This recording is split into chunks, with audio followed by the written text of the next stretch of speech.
every year we seem to have like a couple of big victories, but we're never able to really string those together. We obviously want to win the Six Nations, but to do that, we've got to turn up every single game. And obviously, we'd love to win the URC again. Again, you're back to back. Yeah. But I guess I'm going to put the seatbelt on you, Jones.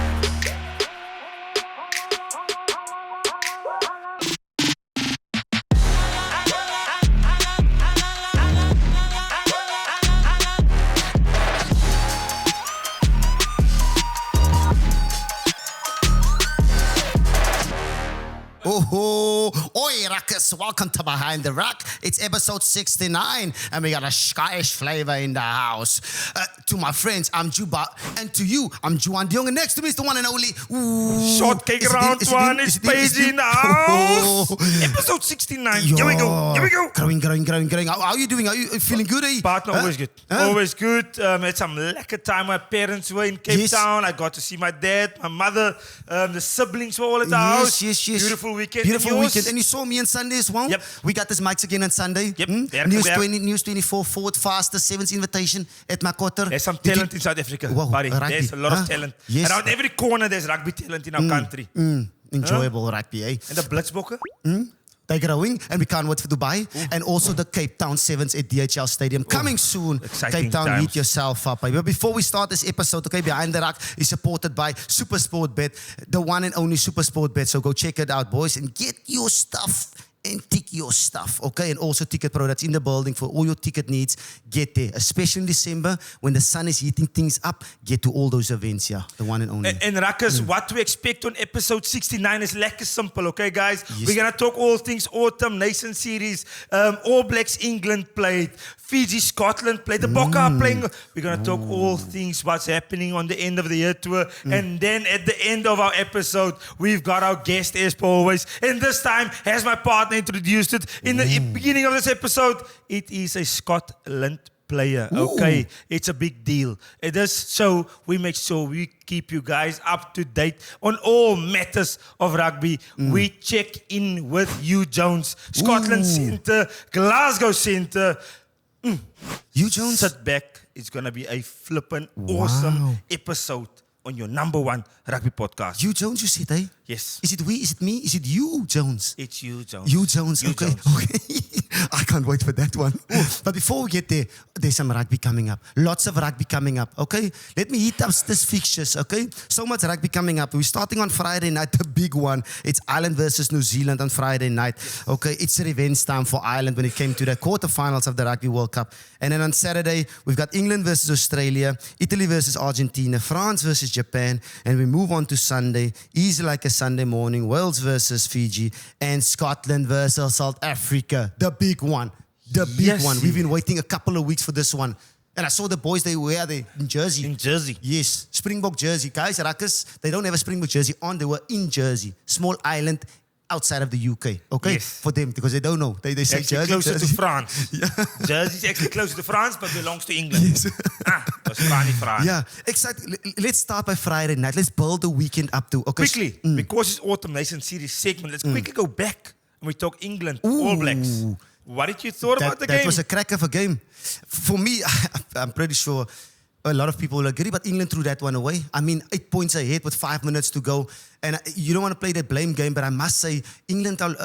they played the technical game a lot better than New Zealand. New Zealand got a lot of good tries, individual brilliance with Mark de Leeuw scoring some good tries. And then Wallace Titi, he's coming through, he's breaking through. Eh? Like a beast mode. He's absolutely fantastic. But the find of the season for them. Yeah, it's the find of the season. Yeah, and it's the way he's playing, and I mean that's what New Zealand actually wanted when it came to that loose trio. I mean, he complements Ari Savia nicely. Yes. I've got my doubts when it comes to Sam Kane in that squad, what he offers to the team without the leadership. Agree with you. Are you with me? You understand where I'm coming from? Yes. So they're looking good when it comes to that 6 and 7. Nicely folded, but it's a Titi. I mean, he's playing some great rugby. I mean, he's been starting some excellent, especially leading up to even with the Super Rugby as well, coming into this game as well. And it's actually a nice story with him as well. Samoan, coming from Samoan, he was actually, his name comes from William Wallace.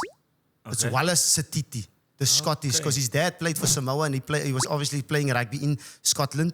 That's where the name comes from. But yeah, good history around Well him. done, Wikipedia. And, yeah, Excellent. excellent indeed. Yeah. I mean, a 22-year-old doing fantastic rugby. He shows speed, he shows physicality, he shows the offload.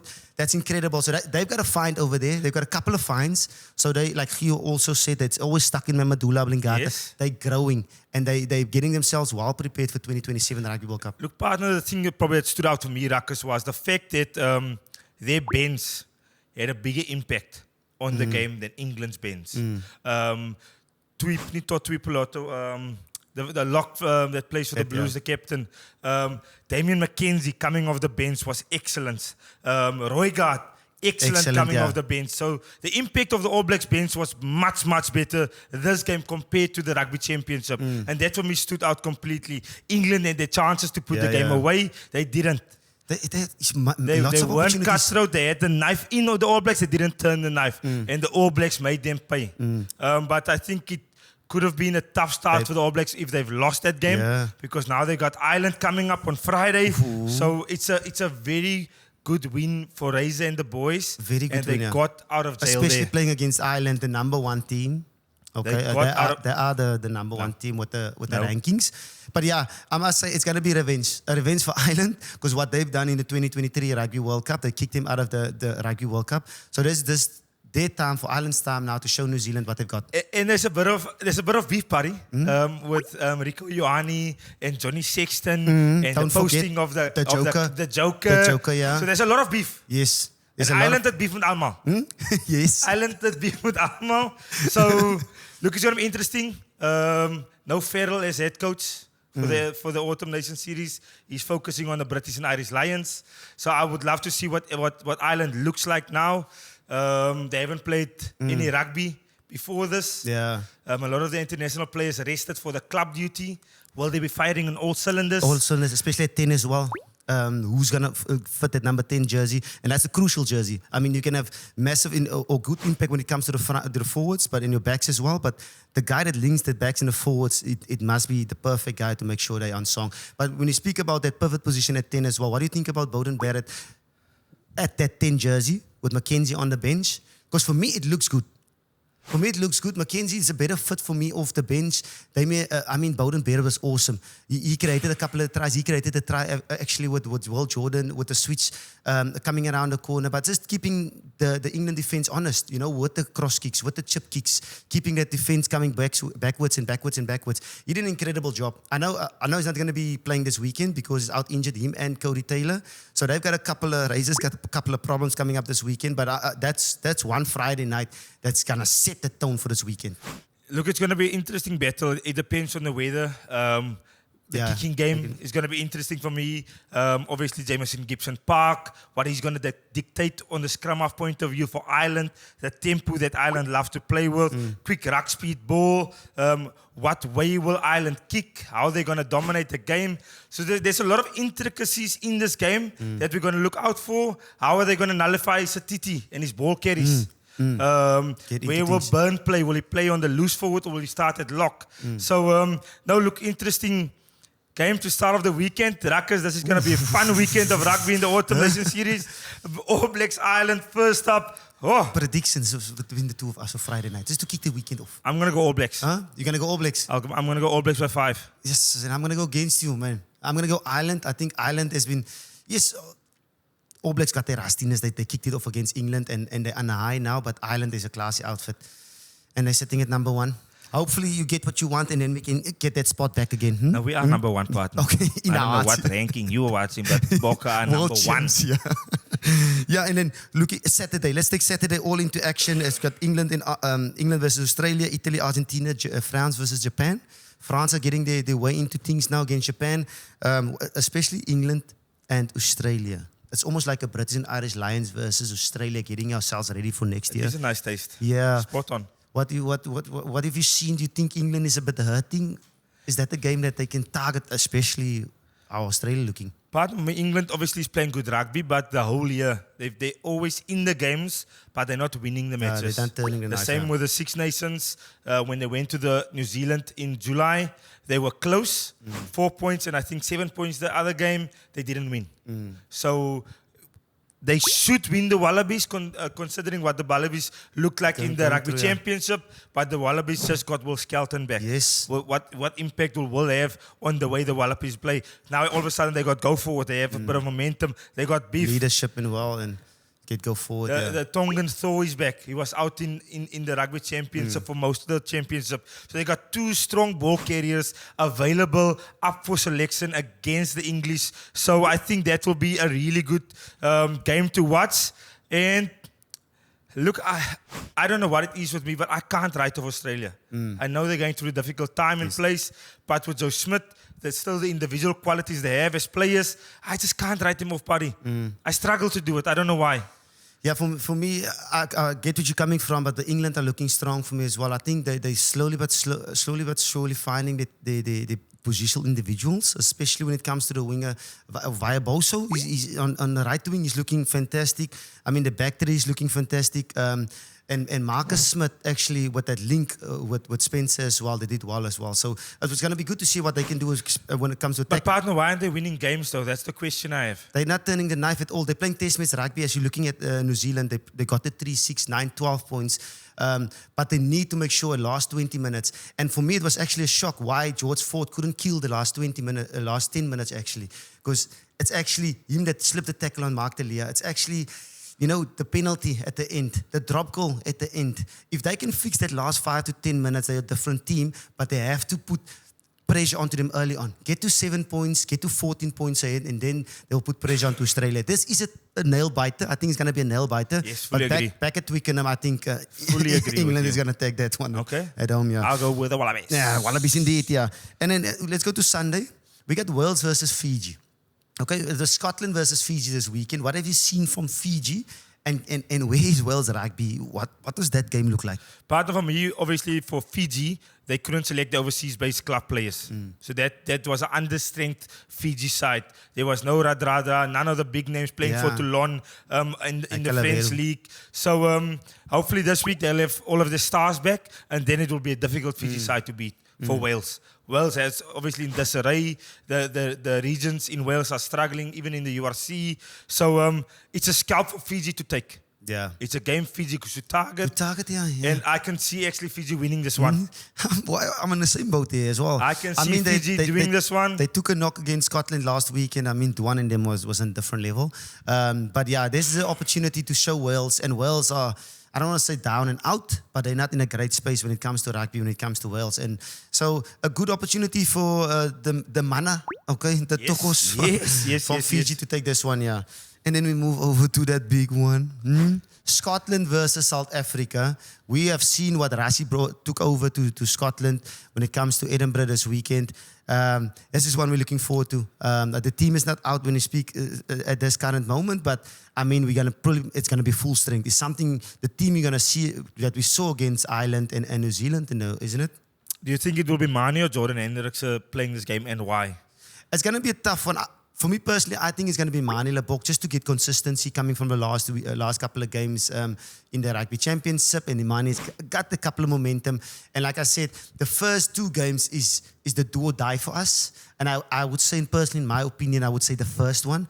Looking at how Scotland is playing at the moment, looking at the quality they do have, looking at the changes they've made. So the first one is similar like to the Rugby World Cup when we played Scotland the first game and we wanted to win that first game to get into the tournament. It's the same this for the series. So it's full strength. As no cheeky cha-cha. I think the senior players will play. Everyone that's fit and strong enough to play will play this weekend, yeah. Look, for me, the battle that's going to be interesting will be the tight head, loose head battle in the scrum. Will it be Wilco Louw that starts? Will it be Vincent Koch? And what is that battle going to look like with Piers Kuman?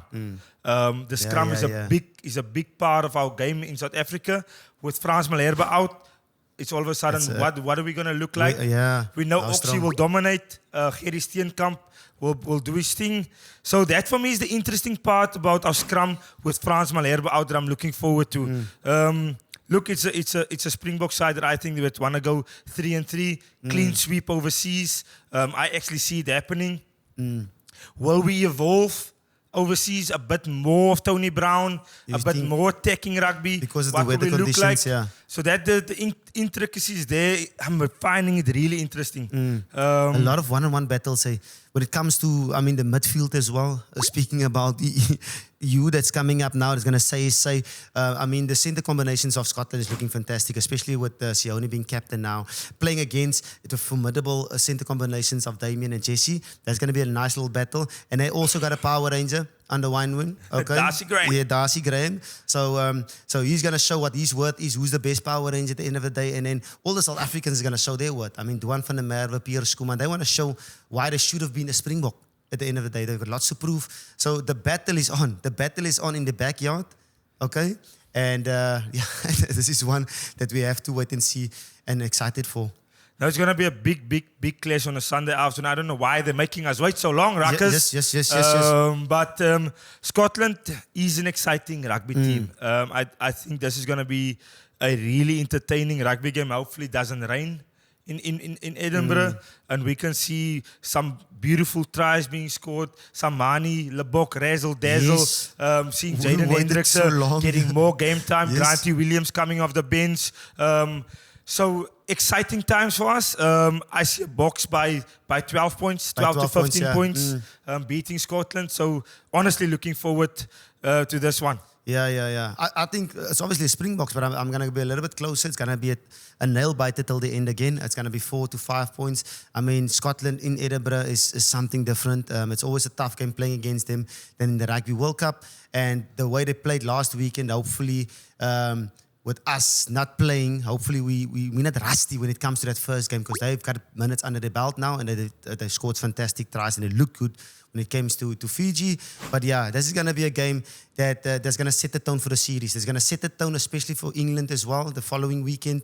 And I can't wait. It's going to be a definite, it's international rugby. It's Scotland is on the up. The Bokke, in my point of view, Ruckers, #1 in the world.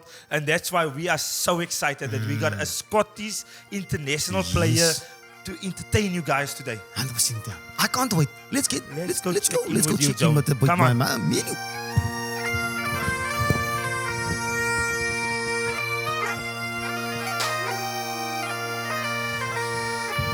Here we go.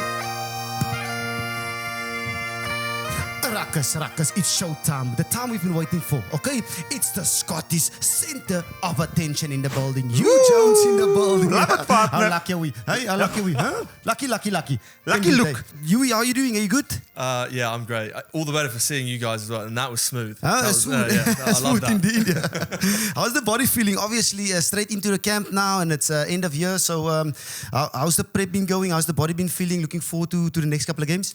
Yeah, great. Body's feeling good.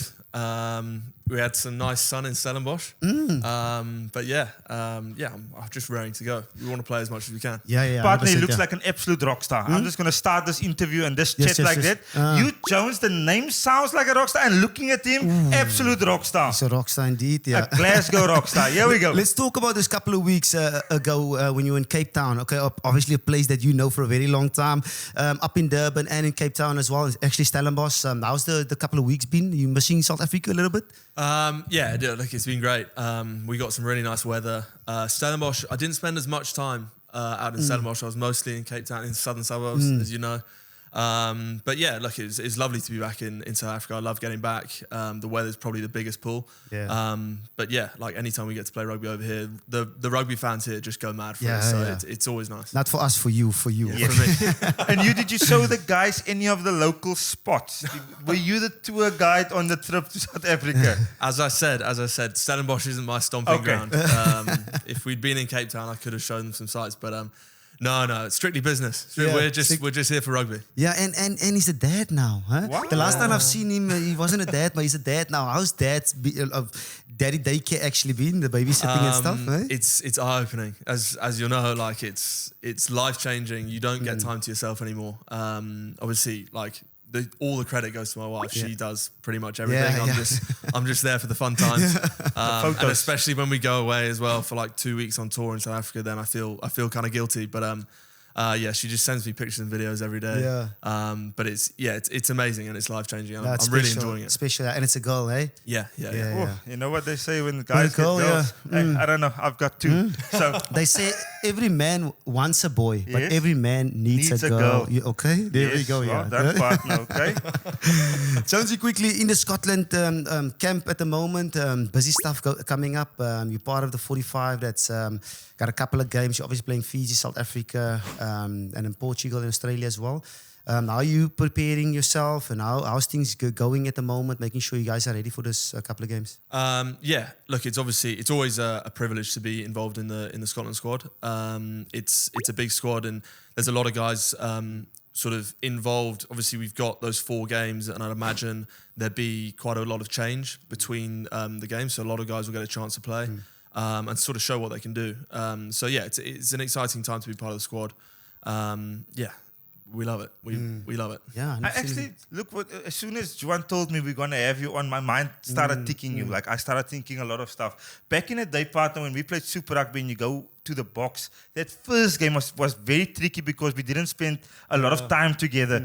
Is it different for you? Because there's only 2 teams. You spend a lot of time with the same players at Glasgow and then going into Scotland for the first game. Is that transition a little bit easier once you guys go to the national team? Yeah, I'd definitely say so. Yeah, as you say, there's only 2 teams. Like the majority of the squad is made up from Glasgow or Edinburgh. We do have a couple of guys playing outside. So like Finn obviously is at Bath, and there's a few other boys as well. So I think the biggest thing that we can rely on is combinations, guys that are playing together week in, week out for their club. So yeah, like we look at myself and Sione Tuipulotu, Stafford McDowell as well. Like the 3 of us are all at Glasgow. We all play together, and so like it's really key when we go in that we can rely on those relationships that you've built through training throughout the year, and then you're able to just put it straight out on the field. So yeah, I'd say it's probably a little bit easier. And let's talk about that combination, especially with Sione. He's obviously announced as captain as well, and you, the 2 of you as a combination and as a relationship now for a couple of seasons now. They're almost like the Janda Villiers and Jacques Fourie in the old days, and the Man Nonu and the John de Conrad Villiers Smith. and Juan de Jong. Hey, don't go there. That's huge. That's huge. Come on, boy. Talk to us about obviously leadership from his point of view, sitting inside of you and you know leading the team forward, but also the combination when it comes to the midfield. Yeah, look, the way I mean, he completely deserves this captaincy. He's brilliant. He has like such a great head for the game. He reads it so well. He talks about it so well. His leadership's great. I feel like he gets his sort of team talks and the emotion of the squad. He nails that every time, and so he's a fantastic talker. He actually. Probably, he may not admit this, he probably doesn't enjoy, actually he would admit this, he doesn't enjoy public speaking that much. Okay. But he's good at it, Yeah. and he's really good at it in front of the boys as well. And so, yeah, like he's a natural leader just the way he is. But as a player, he's got all the skills. He's obviously a fantastic carrier, and he'll break tackles and he'll run through guys. But then on the flip side of that, he's a really good distributor. He's also got a good kicking game. And like I said, his head for the game, his vision is brilliant. So more often than not, he's taking the right option. And hopefully, like sometimes that option's me. That's what I'm relying on. The best option. Yeah, yeah, exactly. So yeah, like I think we work well together because I'm able to read him. Like we train, like I said, we're at Glasgow. We train well together. We train a lot together. So you know when you get a combination with a guy and you can sort of read his movement and you can work out what he's about to do next. Like we're able to do that on the field, and I think that's a real key skill for a combination to have. Yeah, and it's a new role for him as captain, but it's easier with you and his outside and his brother in the squad. So Fair enough. He's comfortable. Yeah. Definitely. I quickly want to talk about the upcoming game against the Boks. I cannot help myself. And I'm not going to put you in a place where you're going to feel uncomfortable. Yeah. Ruckus, this is not what this show is about. And excuse this jersey. Yeah. Apologize for the green and gold view. This is an ambush. I would love to know, not about the actual playing part. I want to know what is an autumn test series like in Edinburgh? Playing in Murrayfield, you guys at your home field, that atmosphere, because I haven't had the privilege of being at Murrayfield for a test match. If you can just explain to me, because it sounds different, the bagpipes on the rooftop, the singing of that national anthem. What is it like for you guys playing for Scotland at home? Oh, it's incredible for us. I think you guys will know obviously how it is when you play in front of your home crowd. So it's a similar feeling for us, and having that noise behind you is brilliant. I think, and it starts from before the game. You'll know, you've played at Murrayfield. When you come in on the bus and the bagpipes, you're following the bagpipes, and the crowd is lining like the whole road on the way into the stadium, and they're all cheering. Sort of, that is just goosebumps feeling. Like, it's so good. And then you walk into the change rooms, and then like you say, the bagpipes on top of the roof for the national anthem, the way that they stop for the second verse as well. Like, it's the sort of thing that makes the hairs on your neck stand up, and like, it just gets you up for the game, gets the adrenaline pumping, and then once you're in the game, we know that like we can make it a tough place for opposition to come. Like, that's the idea around sort of home advantage for anyone, is making it tough because you're comfortable there, you've got the crowd behind you. It does help sometimes if it's really cold. We know that some guys hate that. No one likes that, Huw. So we're hoping for the weather to drop. That'd be ideal. Yeah, in these four games as well, you've got South Africa, and in 2 weeks time, you've got Australia.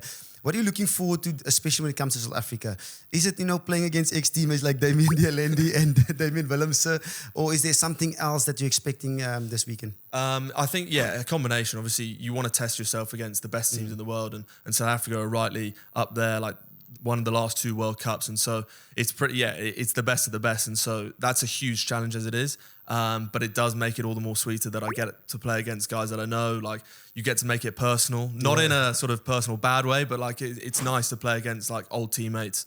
The game sort of feels more to you. I'm looking forward to it for that respect. In Afrikaans, is there any Afrikaans that you still know? You couple of years, obviously. I said yes, no, yeah, kom hier so. I was thinking about this earlier, so. We can bleep stuff, yeah? You can say. The swear words were the first ones. Of course.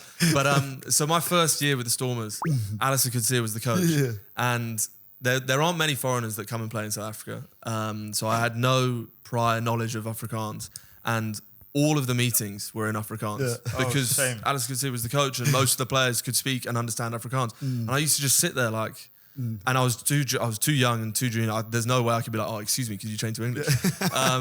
So I just had to sit there in silence and just wait for the meeting to be over, and then ask one of the guys who could speak English, what's up? Do I need to know? And he was like, nah, it's fine. You don't need to know. Just go out on the field. And then all I really learned was sort of rugby lingo. Skopet. And then with Darby's sessions, trap and skate. Yes. And then, whenever you go in the physio room and you complain, oh, my hamstring, whatever, you say, seer or be seer. That's the line. That's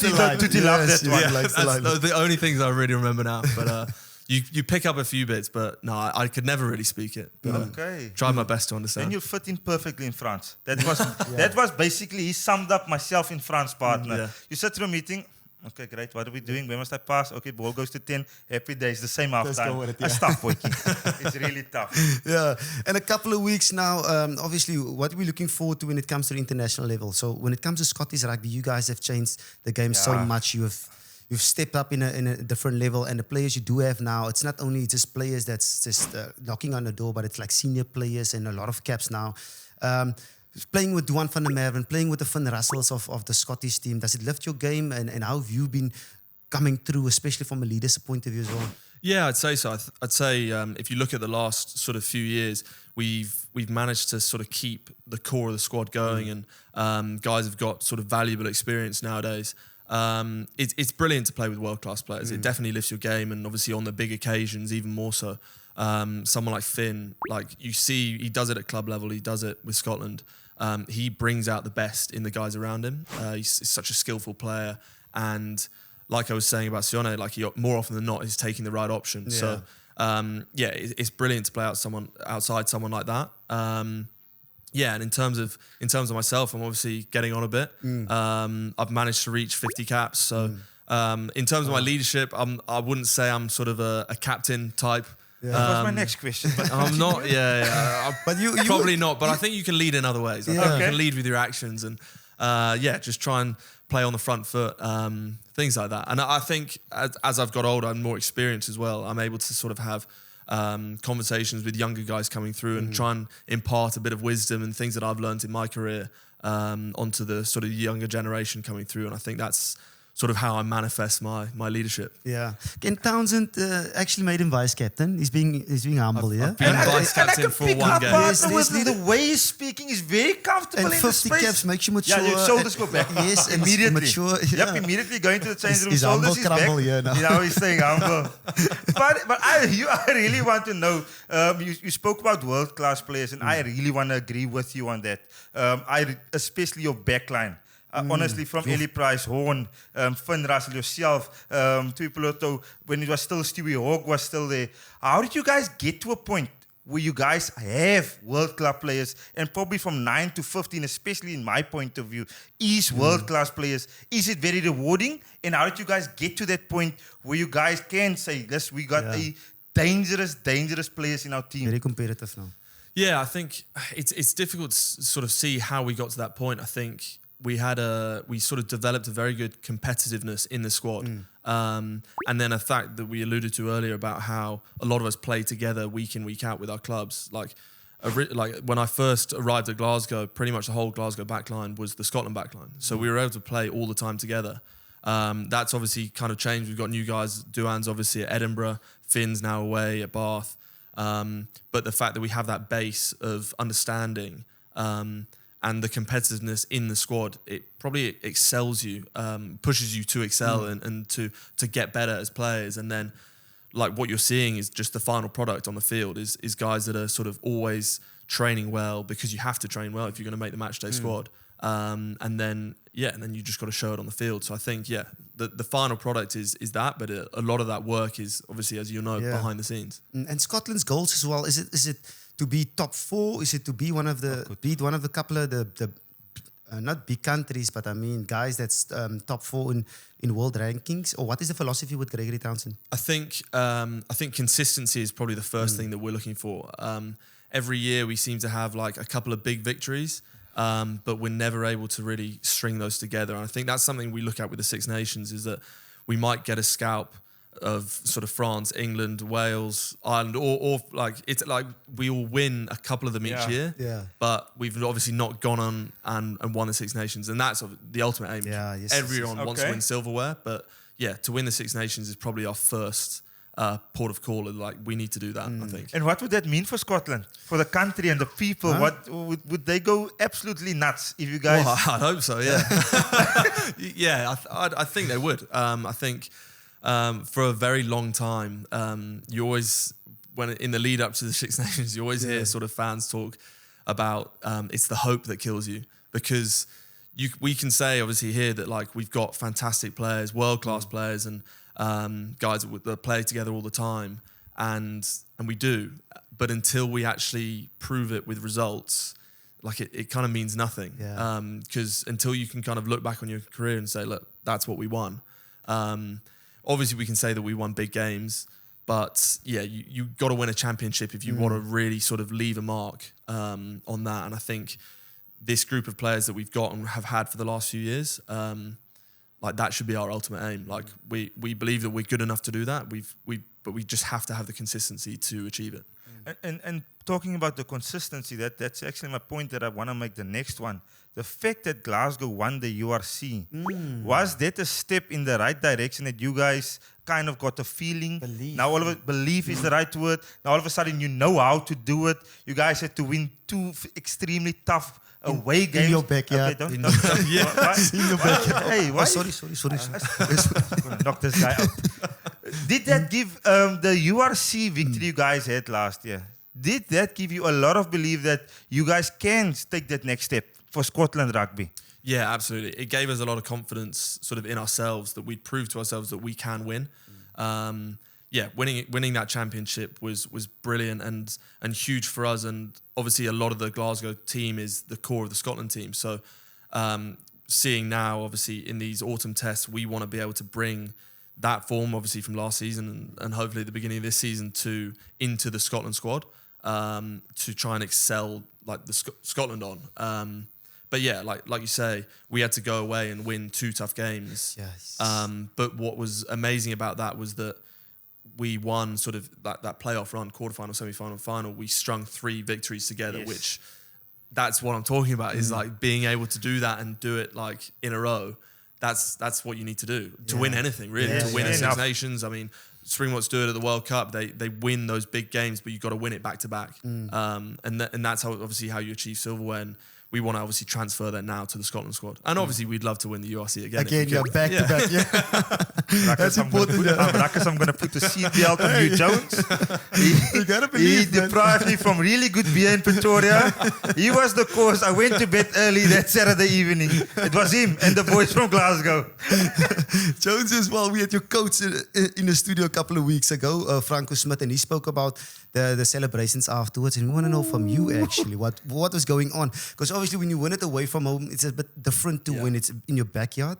How was the celebrations when you got back home? What happened? It was a bit of a journey. To be can fair. you remember first of all? Yeah, we obviously celebrated in the stadium. The stadium emptied quickly. I was gone. I was there and I left really quickly. Full supporters. They've gone after the final trophy presentation. Do a lap of the field. There's no one there. Everyone's gone. Just a few Glasgow fans in the corner. So we were in the change rooms, but then we were staying in Joburg at Monte Cassino. So we had to get the bus back there. So a bit of a party bus. Got a bit wild. The lights were off, so you couldn't really see what was happening, but there was just beer going everywhere. Got back to the hotel, and they kindly just put on they had a bar there, and they were like, look, it's yours. Do what you want. Nice. All the drinks there. We didn't go out into town. We just stayed in the hotel as a team. There were a few sort of friends and family there, all the staff. So yeah, it was brilliant, like to have that group, all the players, all the staff, just together that night to be celebrating. And then obviously, as you do when it's end of the season, you kind of continue on throughout the week. Yeah. So the next morning we had a few more, but then obviously had to fly back to Glasgow. So a brief sort of halt, tactical break. Tactical break for about 12 hours. And once we got back to Glasgow, so we were back on it with the rest of the squad. So the widest, or not everyone was able to travel with us. Yeah. So a lot of the academy guys, injured players, the rest of the staff back home. What was really nice, we actually did a trophy presentation at the stadium for all the fans. Obviously, barely anyone could make it out to Pretoria at short notice for the game. So we had, it was pretty much a sellout, I think, at our home stadium, and they all came out. We did a trophy presentation, and then they just sort of walked around the pitch, just chatting to the people and taking pictures and sort of signing stuff, and like seeing their faces and how they reacted to it. Like we hadn't had success for quite a while, so just listening to their stories about where they were when they were watching it and like how it made them feel, like it just gave us this huge sense of pride of like this matters more than just sort of what's in our circle. Like obviously it mattered to us, but like to these people that come and support us every week, it was huge, and that sort of put it into perspective. So yeah, celebrations were amazing. Lekker. And coach, you said something about whiskey and cigars. You said nothing about whiskey. Nothing. And for Coach Franks to say whiskey and cigars, I'm trying to be professional. Yes, Coach Franks would never say that. And does he still have the plucky and no Branna's thingy? That was a thing with Coach Franco.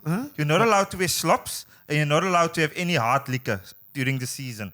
Yes. So by the time I spent with him, let's say you come into a meeting, no slops, no flip-flops. No, it's closed shoes. Because someone's feet might smell. Okay. Coach Frank, does he still have?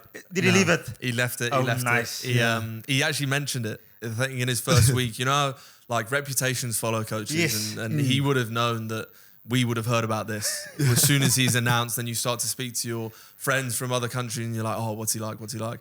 But he made a joke about it, I think, in the first week. He said, don't worry, you can wear your flip-flops. Okay. It's fine, it's fine. As for the other rule, look, I don't know how you police that. Like, guys away from training, they'll drink what they want. But I think as long as you show up and you train well, he's happy, which we've been doing. So, yeah. And what has his changed, especially when it comes to Glasgow as well? Because you obviously went to South Africa, you've been to Glasgow a couple of seasons, then you had a taste in the UK as well, back again.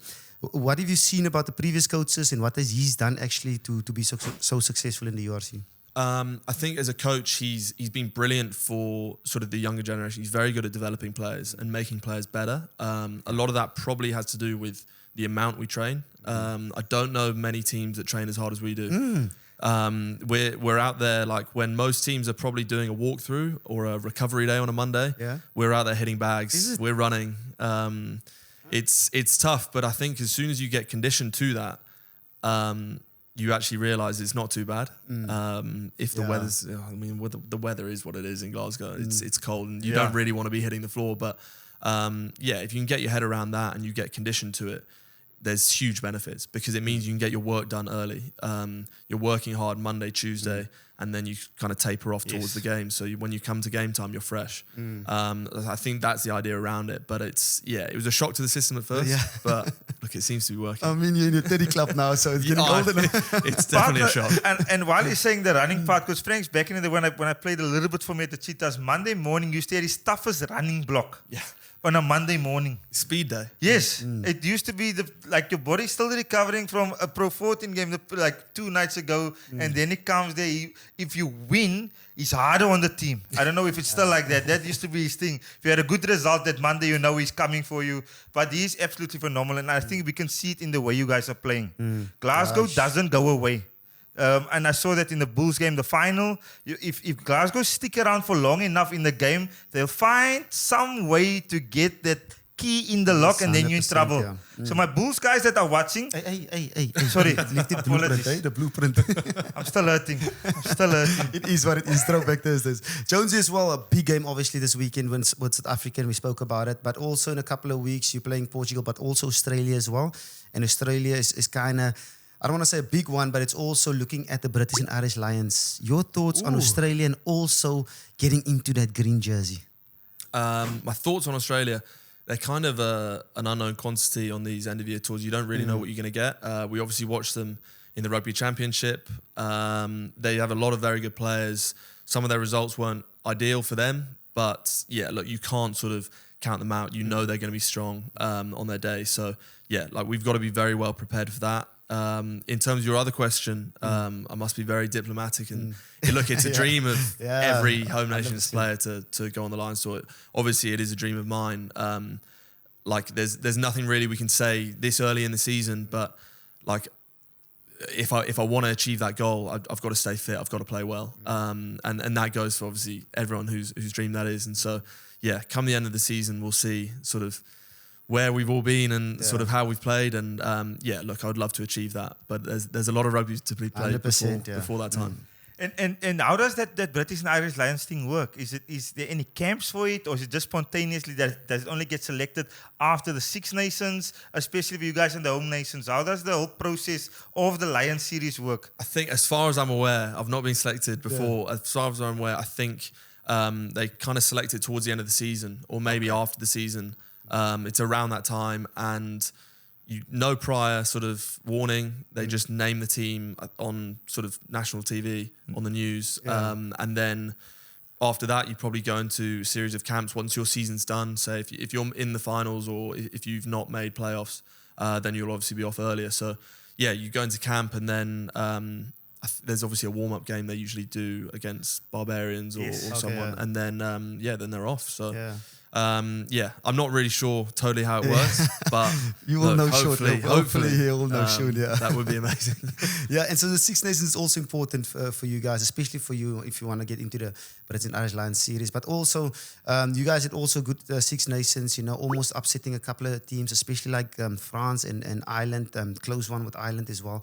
What are you looking forward to when it comes to Six Nations coming up in a couple of months? Look, we love those games. There's a lot of history there. There's a lot of rivalry. I think looking at last Six Nations, we probably, like I said earlier, we weren't consistent.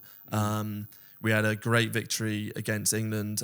We had a good game against Wales, where we were really strong in the first half, and then sort of second half wasn't great, but we managed to hold on. The France game, we think we should have won. Italy, we kind of fell apart, and then it was Ireland close. And for the last few years, nice little job. Like I say, consistency is going to be the key for us. I don't know who we've got sort of home and away this year coming up, but look, we obviously want to win the Six Nations, but to do that, we've got to turn up every single game. You can't have an off game, because the games, like we saw from last season, the games are so tight, and it can be decided from one moment. It can be decided from one refereeing decision. It's close, so you never really know, but you've got to be in it for 80 minutes. yeah, and so we'll see how it goes. We'll see how it Look, goes. partner, the more I think about it, it must be extremely difficult for especially the Northern Hemisphere side, because you guys play autumn internationals, then it's straight into the toughest competition, the Champions Cup. Then it's 5-6 weeks of that, then straight into Six Nations. So that's about a 3-month block of bloody tough rugby, if we're truly honest with each other. How do you manage that time? How do you manage your body? How do you get yourself up every week and like to play probably every... Because Glasgow is going to expect Huw Jones to be at his best for the Champions Cup. and there's no off weeks, There's no off weeks. And then you go into February, then Scotland is going to try and win a Grand Slam. How do you manage that body-wise and emotionally through the next 3 months? And the outbound series after the season. It's a long season. It's tough. It's grueling. And it's also very, very cold that time of year. Yeah. The only good thing is that It's obviously the Euros. The good thing, Euros. Put on your seatbelt. Oh, it's out of control. I was checking. Yeah. Yeah, look, we've got obviously we've got a load of tough games. You want to play as many as you can, but you obviously, anytime you get to rest, you've got to take that opportunity and get your body right for the next time you're required. So, look, I doubt, obviously, as I said earlier, I doubt everyone, like any player will play all 4 of these games in November because we've got a big squad and there is a chance for rotation. But yeah, after that, I also do say, Franco, I don't know if you mentioned, but he is quite good with his rotation, and we've built, I think this was key to our URC win, was we built a very good depth in our squad. And so anyone that steps up on the weekend is expected to perform. So what he does, it gives him license to then keep guys fresh. So you'll never play sort of more than 3 or 4 games in a row because he's able to rotate. So over that period, obviously we have our 2 big derby games with Edinburgh around Christmas time. We've got 4 Champions Cup games, obviously 2 in December, 2 in January. And then obviously, like you say, it's straight into the Six Nations. So it's a tough old season, but we just got to sort of grit your teeth and get on with it. Yeah. Get on with it. And if I invite Huw Jones' partner to a braai at my house, or I go to Huw Jones' house for a braai, what would Huw Jones be like? What is he like? Who is Huw Jones? What do you do? Are you entertainer? Are you a choir? What is Huw Jones like at home? Oh, I'll be a gas barbecue. Gas barbecue, okay. Not that good at braai. Entertainer. I don't know. I'll be able to provide you with a good night, I think. Okay. We'd have a few drinking games. Agreed. A few songs, I think. Okay. I love to sing. I won't sing now. But we'd have a few drinking songs, a few drinks. We'd have a lekker time. It'd be real nice. A super lekker time. And let's take it way back, especially with you as well. Rugby with you. Where did it start actually? How did it start? How did you get to South Africa? How did that whole journey work to where you are today? It's a long journey. Rugby, I've got 2 older brothers and my dad was rugby mad as well. So I started playing in the garden when I was about 2. So I've always had a rugby ball in my hands. And then sort of throughout school I played. After I left school, I decided to come out to South Africa for a gap year. I wasn't ready to go to university yet, so I came out. I worked at Bishop's Prep School. Yes. Oh, you worked? I worked. Came to work as a gap student there in the boarding house and coaching rugby. And so my first club was I played at False Bay. Then I moved to UCT for the Varsity Cup. We won that, and then I got a contract with Western Province off the back of it. So it kind of happened very quick. So that wasn't the plan? No, it was never the plan. It was very unexpected, but I guess I was in the right place at the right time. Managed to play well in front of the right people watching, and so I managed to get an opportunity with Western Province. I remember I made my debut in the Vodacom Cup against the Cheetahs at in Athlone. Stadium. Yes. City Park. Yeah. City Park. So we played there, and then we did the under-21s at the end of that season, and then I was invited to do the Stormers pre-season, leading into the 2015 season. So, it all happened so quickly, getting all these opportunities one after the other. But I'd kind of say, looking back, I was able to take it in my stride and learn from the best. So, I had some amazing players around me, and it's incredible. Actually, one thing I'm really thankful for is looking back and looking at sort of what a lot of these players that we played with have gone on to do and win 2 World Cups. Like the core of that team was at the Stormers when I was first starting out, and to say that I've played with those guys who've had huge success in their careers, I think it's pretty cool. And to start where I started out and learn from some amazing players and coaches in one of the best cities in the world. Yeah. It was, I love it the was a dream smile come on your true. face while you're saying it. I love the smile on his face while he's saying it. And you had some good memories as well. Obviously, you won the Curry Cup with the boys in 2017. Yeah. And I mean, I love these boys that you're playing against this weekend. Has played there, Damien Willemse, a couple of these boys. What have you learned in South Africa when it comes to rugby as well, in terms of what you took to Scotland when you moved over? Firstly, I don't think any sort of people love rugby as much as South Africans do. They're obsessed. But yeah, I think it was the love for the rugby that sort of I loved playing out here and how people were just so passionate about it.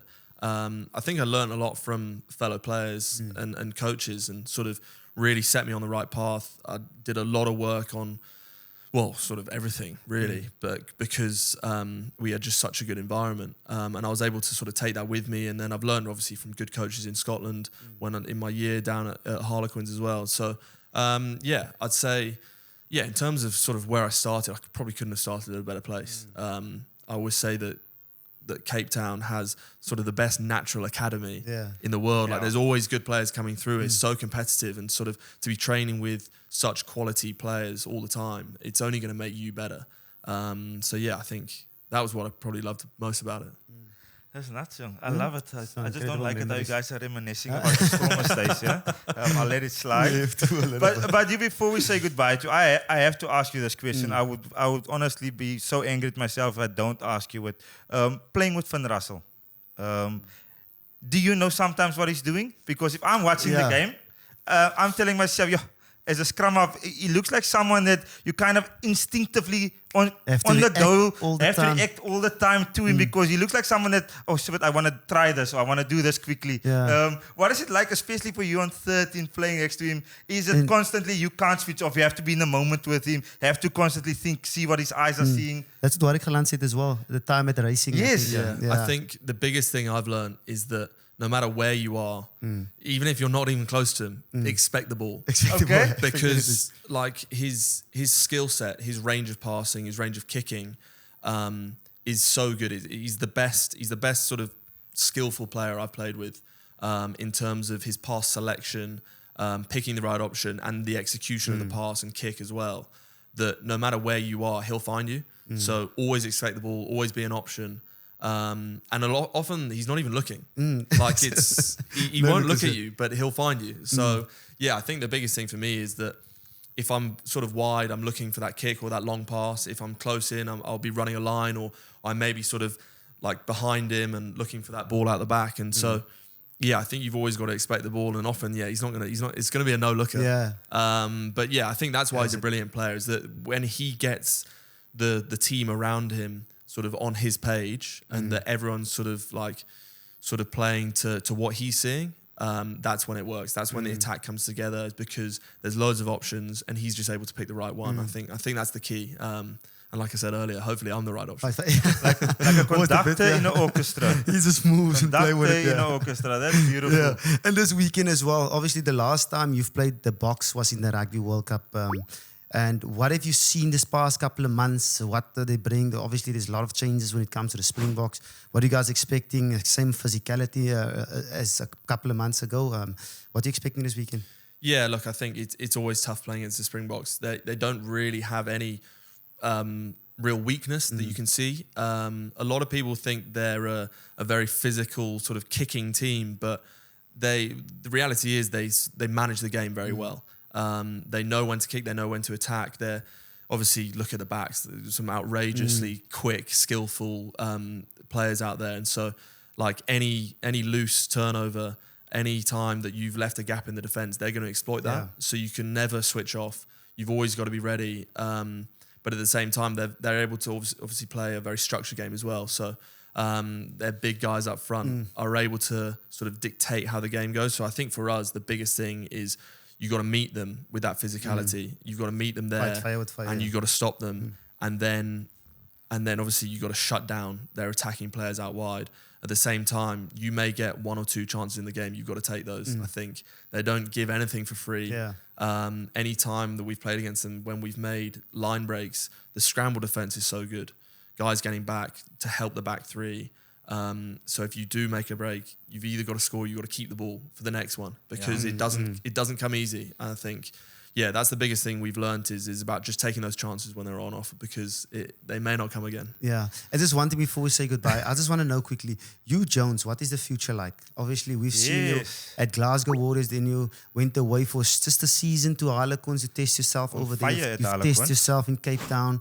What is the future like? I mean, there's rumours as well, maybe France and stuff like that. Where do you see yourself playing 100 games? You still see yourself in Scotland, or just maybe see what opportunities come? The good thing is I'm still tied in with Glasgow for the next 2 seasons, or this season another one. So, look, who knows after that? I think if things are going well, I'd love to stay on and keep playing. But you never know where the next opportunity is going to be, and you also never know where you'll be in your career. So. Like I said, I'm 30 now. Hopefully, got a few more seasons left in me. I'd like to play for as long as I can. Is there 100 test in you? Is there 100 test in you? That's a big ask. We'll see. I mean, that would be a dream come true. But we'll see how it goes. That's gonna happen. It's gonna happen. Flip it. You guys, I mean, test rugby is there's more amount of test matches per year now as well. And looking at that calendar where they're gonna change it to a what is it, where the northern hemisphere and southern hemisphere is, which I hope it happens. I think it's good for rugby. That's just my personal opinion. Don't say anything on the newspapers that I'm making my own stuff. But I'm looking forward to that. And obviously, just thank you for your time today, Huw. And I want to say all the best for the autumn series, not just this upcoming. We forget about the Boks, but for the rest of the autumn series, may you guys dominate. May you be on the scoreboard many times, and hopefully the two of us will hold thumbs. Now we have a piece of belonging from you for the British and Irish Lions going to Australia. And generally, people that come on the show, good things happen to them. That's the thing, Jonesy, thank you very much for the time. I know you're a busy lad. I know you all around in when it comes to around the country. But thank you very much for making the time, and all the best for what's ahead. And obviously that British and Irish Lions. Yeah, man. We force it down to him. We'll get in there. To Australia somewhere. Yeah. To support maybe. Okay, we'll get there. I appreciate that, guys. Thank you very much, and thanks for having me on. Appreciate it. And Ruckers, that's your chicken wrap at the end of the day. Okay, Behind the Ruck is supported by SuperSport Bet and also Ticket Pro. So get your tickets, okay? For all your ticket needs, Ticket Pro is in the building, okay? And guys, just make sure you smash the subscribe button below, okay? I told you guys I want to go to my show to Antarctica to get rugby in Antarctica. So please, we need your help. We need your support. And guys, let's make this the number one rugby podcast in the world. Come on. Here we go. Hey, I'm Juan de Jong. And I'm Rudy Page. I'm Huw Jones. And the Ruck is clear. Bow. Next week, guys.